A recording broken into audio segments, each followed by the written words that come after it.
everyone. Thanks for joining us. I'm Sammy Lukaskevitz from Michigan International Speedway. We'll get to Jeff's competition press conference, but this is Jeff's final race at Michigan, a track that you've always said nice things about. I only speak the truth. Well, thank you. You're also the defending winner of this race. He has 3 wins here and 6 poles, including setting the track qualifying record 3 times and currently holding the track qualifying record at 206 and some change. But to present you with a little something special for everything that you've meant to us, track president Roger Curtis. Thanks, Sammy. We have some foam 24s. I'm just kidding. That's all I need. I mean, you have only won 3 times here, so you wanted something besides some foam 24s. All seriousness, all the fans out at pre-race tomorrow will have these. So we got the rainbow colors here, so the fans out there, as Jeff gets introduced, can show their support. We have some other special things planned for him throughout the weekend to celebrate him being here. It's obviously very bittersweet for all the fans here in Michigan, for myself as well. We're very sad to see Jeff go because he's been such a great driver, great champion. He's meant a lot to me as I grew up as a fan and then in my professional career as well. But it is bittersweet, not completely bitter, because I know that he's not leaving the sport. He's going to be around, and I think our fans are very excited about that. But there's nothing, he said at the very beginning of the year, I don't want this to turn into a rocking chair tour where, you just give me a rocking chair, he's going away, old man Jeff, sitting around. So we thought there was no better way to honor that request than to give him a pure Michigan vacation at the hotel that has the longest porch in the world with the most rocking chairs in the world on it. So we have a very special pure Michigan gift for you. It's for you and your family to go to the Grand Hotel for 4 nights and stay there in one of their suites and enjoy. If you're going to leave the sport, you might as well go to an island they don't allow cars. So, I mean, you really get out of the sport, right? So it's just our way of saying thanks and something very unique and very special to Michigan. Well, thank you very much, Roger. We will definitely enjoy that. I keep telling people when they say, "What am I going to be doing next year?" I say, I'm going to have a real job, so I'm actually going to have to work a lot more. So I don't know when I'm going to get to take this vacation, but I'm going to enjoy it when it happens. So that means a lot to me. Michigan has meant a lot to me. I do truly love this racetrack. It's always just been one of my favorites with the banking, the transitions, the speeds. It's just a fun racetrack to drive on, and always has been. I'm very proud of that victory last year. And Roger, you've been a great asset to this racetrack and the fans. You guys go above and beyond, and I think the fans truly recognize me. And just being out there in that kid zone 5 minutes ago and seeing kids at the racetrack excited about racing, excited about being at the track, and you guys are putting a big effort towards that in many other ways. So thank you. I appreciate your efforts, and it is bittersweet. When you now I'm starting to come to some of these tracks for the final time, and I hope this one goes a lot better than some of the other ones have been going. Not had some of the best luck at some of my favorite and best tracks, and so hopefully we change that this weekend right here. That'd be fantastic. Well, thanks for everything you've done, Jeff, and I got adjoining suites so my family can join you. Awesome. Just kidding. Thanks for everything, Jeff. Take care. All right, and with that, we'll go ahead and continue with Jeff's availability this afternoon at Michigan International Speedway. Jeff, as Sammy said earlier, you have 3 wins here at Michigan, including a win last year at this race. Is this a place you can see yourself getting your first win in 2015 to lock up a spot in the chase? Well, I certainly hope so. I have always enjoyed this track. I've felt very natural here, and we've had great success here. I mean, the 3 wins probably don't speak to the true stats. I mean, it's been a track that not only have we been fast at and won a few times at, but we've put some pretty nice consistent finishes together too. Obviously this weekend a lot has changed. It's gonna change the aspect of the race and how you win it, and that's going to be a challenge that we can't quite predict. If everything was the same as last year, I feel like our chances are pretty good, but things are a lot different, and in a lot of good ways. I mean, I think it's going to make for some pretty intense and exciting racing, and yet there's still a lot of unknowns that we're all going to be challenged with all weekend. So I'll know more tomorrow, but I think our chances are as good as about anybody out there. All right, we'll go ahead and open it up to questions. Please state your name and affiliation. We'll start up here with Lee and then go to Claire.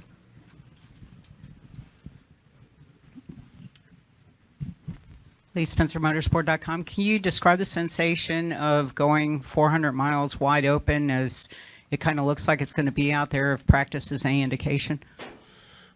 Well, it's anything but wide open. I mean, I'm not wide open. Maybe that's why I'm not higher up on the board. I think qualifying will be able to be wide open. In the race, you can't be wide open. It just, I really wish we were, because I think in order for this package to get the most out of it, you need to easily be wide open so you can really utilize that draft. You're going to be able to utilize the draft, especially on the restarts, but when you get to the corner, I mean, we're still doing 190-something miles an hour when we get there, and there's a lot of turbulent air there. So we're going to be fanned out and finding clean air and then trying to get that toe down the straightaway. So it's going to be a totally different Michigan, I feel like, than what we've ever had before. But I think, if you're out front, you're gonna have a chance of maybe being wide open. But I was really surprised in the first couple laps I made on the track, and the track was a little green, didn't have any rubber on it, and so it seemed to pick up speed each time we went out. But the first time, I was anticipating us being wide open, and I was anything but. Mainly with the front, just can't get the front to cut to stay wide open. As we had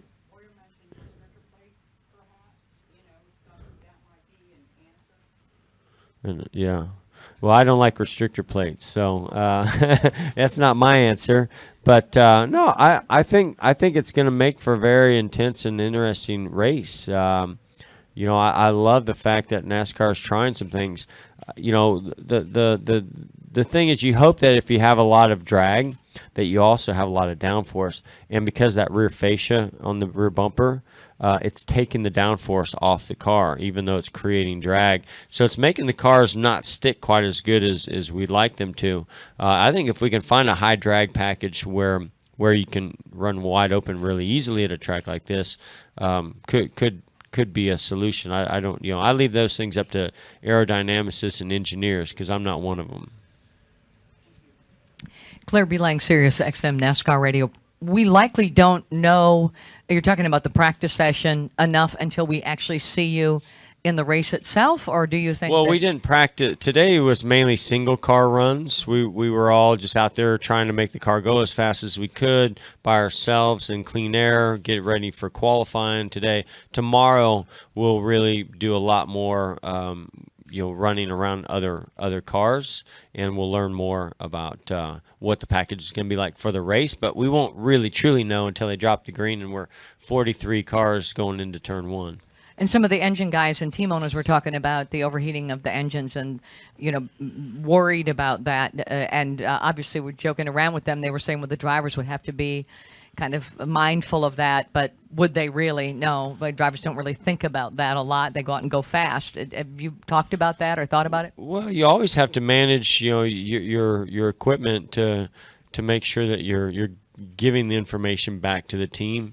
If you have any concerns for any reason, then you're relaying that information to the team. We're able to gather a lot more information these days with the data, especially with the engine, to monitor what the temperatures are. But because there's anytime you're getting a big draft down the straightaway, that's because there's very little air. That you're cutting through the air that the car in front of you is punching that hole with. Well, that means less air is getting to the radiator, getting over the splitter or over the roof or to the spoiler. So that will be a concern. Temps. I mean, we talk a lot about temps inside the car as well, and they've made some mandatory ducts in there, and it seems to be helping on the track. It seems like it's not quite as hot, but it's going to be hotter on Sunday. But there's just not as much air moving underneath the car and around the car, which can make that engine compartment a little hotter too. So there's so many factors, and fuel mileage and pit strategy and track position and aerodynamics and restarts. It's gonna be wild. All right, we'll go up front to Rachel and then back to Mike. Hi, Jeff. Rachel Lindsay from the Toledo Blade. First question. You're kind of on the eve of your last race here. What do you remember about your first race here at Michigan International? That was too long ago for me to remember. I don't know. I just know that from the beginning, from the first time I came here, I just enjoyed this track. I enjoyed the multiple grooves, and I always felt like this was, even though it takes a lot of power in a car that grips well through these long corners, I felt like it is a driver's track because you have options of how you enter the corner, whether you enter shallow or right through the middle or arc in late, how you use the brakes. You can find different grooves in the race.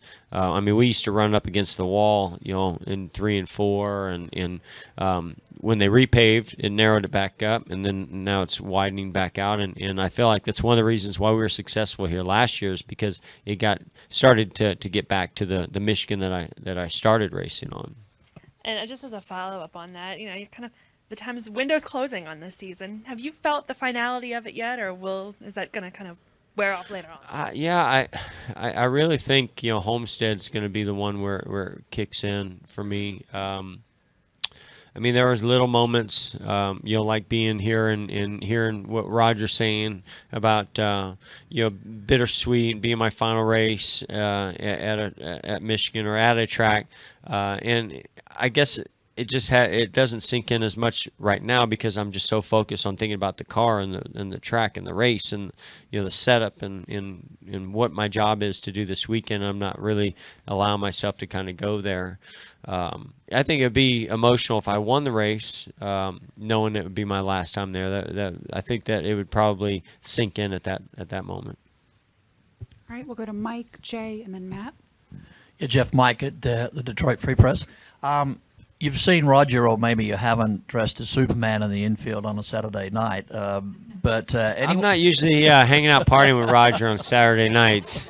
Maybe after my driving career is over, I get to go do some of those fun things. Yeah, it's a funny sight, but strike. Yeah. Any strange moments here? Little wacky that you could tell us about at this track and in the area around it? Oh gosh. I mean, I'm trying to think of anything like that. I'm such a business person when I'm here. I'm not. I'm all business. I just think about the race. I do play a little poker with some friends sometimes in the bus lot. I drive into Ann Arbor sometimes and enjoy, some of the restaurants and kind of liveliness that's happening over there. But as far as here at the track, I only really have memories and thoughts about what happens on the track. Not. I always hear everything going on out there in the infield, but I'm not out there, partaking in it. So I'm glad everybody's having a good time. I'm usually too tired. I want to go home.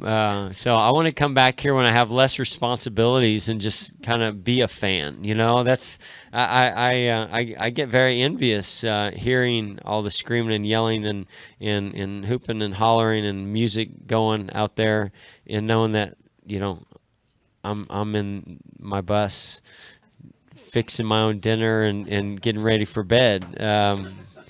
So I'm looking forward to maybe being a fan, because I am a fan of sports. I love it. I was just in Knoxville, Iowa at the sprint car race there, and I got to be a fan. And and it was fun, and I enjoyed that. So I keep telling some of my friends that we're going to get a group together and get a motor home and go to an infield and do a little tailgating. I think that would be awesome. All right, we'll go here in the middle to Jay, Matt, and then finish up with George Winkler. Jay Penn with Fox Sports. Going off what you said earlier about, you guys focusing primarily on single car runs in the first practice and not really knowing until tomorrow's practices and Sunday what this package is going to be like. We were told tonight after qualifying, the drivers and teams are going to meet with NASCAR about this package and the package moving forward to the chase. Is that really enough time to base your judgment off this package if you guys are just out there running single car runs, plus what you had at Indy is such a unique track and facility there? I'm anxious to hear what we are going to talk about tonight, because sort of to your point, I think that I would like to have had more race practice before we have that meeting. But I think also they recognize that at Indy, it would have been beneficial to communicate right away about what people were feeling with the package in the car. But I don't know exactly if that's what they're going to talk about, or if we're talking about what what they want the package to be for the chase for 2016. Is it an open discussion where we can talk to Goodyear about some ideas? But I love communicating, and the best way you can do that is get a group of people that are really smart in this garage area, engineers, crew chiefs, folks at NASCAR that have been working on this program, Goodyear, as well as drivers that get to feel it and experience it to share those thoughts and ideas. So, but I don't know exactly the specifics of until we get into that meeting. We'll go back to the middle to Matt Crossman right here. And then we'll finish up with George Winkler. In the Matt back Crossman row. from Auto Week. Do you use it's a 3-part question. Use the 7 or 9-point harness. What do you think of it? And what is the harness technology, seatbelt technology changed since you've been in the sport? Man, I can't keep up with the numbers of how many points there are. 1, 2, 3, 4, 5, 6, 7. I mean, I count it as a 7. Where's the 9 coming from? You're the one wearing it. Well, mine goes. I have straps that go over the top of the Hans. I don't think those are considered extra points, but maybe they are, or maybe they're talking about another point right here with the sternum. I'm not sure, but I've got the one that is mandatory, and I'm always all about whatever's going to keep us as safe as possible out there. I mean, I feel like when it's come to seats and headrests and Hans devices and seat belts, I feel like I've always been wanting to be on the front edge of whatever's new and updated, and I feel like Hendrick has followed suit with that as well. So, just like the Hans wasn't very comfortable at first, and rubs on your collarbone, and you're not really feel like you're focused as much on your driving, but then you realize how much safer it is. You go through a crash and you realize that your head stopped and it probably wouldn't have otherwise, and then all of a sudden you're real comfortable with that thing on your neck. So it's the same way with the seat belts. They added the 2 in the crotch area, and it's not comfortable. I don't really care for it, but they tell me that it is safer in certain impacts, so I just make do with it. Do you pull it as tight as you can? Darn right I do. Yeah, listen, if I'm breathing when I roll off pit road, then it's not tight enough. Now, in the crotch area, I would say that I might not pull it till my voice changes. And with that, we'll finish I mean, up. I was gonna say we can go all kinds of places with this if you want, but as far as my lap belt and my shoulder belts, I pull them extremely tight. I mean, I think some of my back issues have come from me pulling them too tight. Go ahead. George Winkler with NASCAR.com. You have a little bit of a cushion between you and the first driver out of the chase. Would Man, what points are you looking at? would you There's ever no go? cushion. Would you ever go into a conservative mode and try to protect that, or are you going to stay aggressive? I just want want to finish a race where I'm capable of running.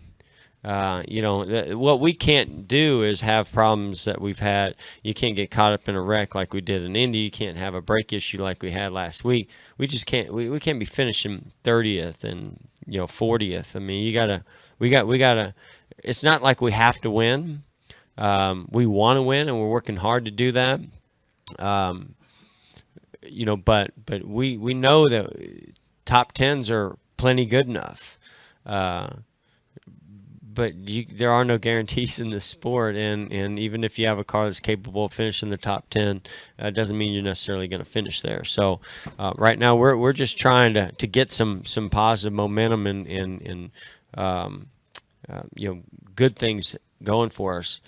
We had some good fortune at Pocono, kind of recovered ourselves from the India incident, and then followed that up with the Watkins Glen debacle. So I'm hoping that this weekend we can have another recovery like we had at Pocono. Thanks for joining us, Thank Jeff. you guys.